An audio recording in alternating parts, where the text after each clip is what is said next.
Karong adlaw, atong pagaisgutan ang panghitabo sa wala pa kuhaa si Enoch sa Ginoo.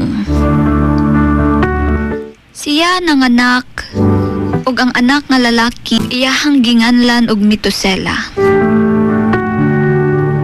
Atuwa kining mabasa sa Genesis 5 verse 25 to 27.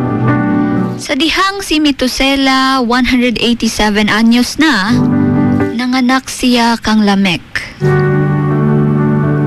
Pagkahuman nga nanganak siya kang Lamek, nabuhi pa siya og 782 katuig ug nanganak pa siya og daghan pang mga anak nga lalaki ug babayi.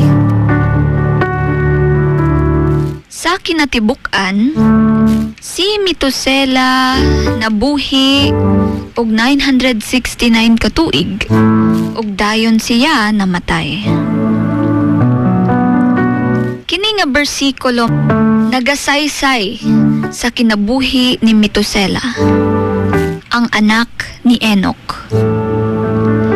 Siya ang pinakataas og edad nga natala sa Biblia. Nabuhi og 969 katuig.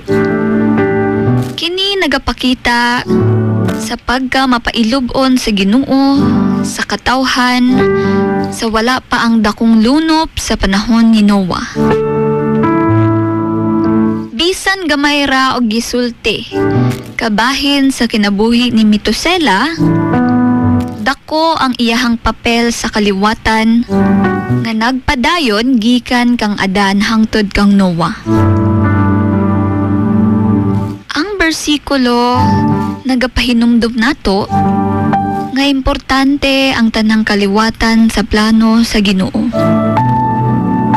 Ug bisan ang mga tawo nga dili kaayo prominenteng gihisgutan sa kasaysayan, adunay ilahang katuyuan sa dako nga plano sa Ginoo.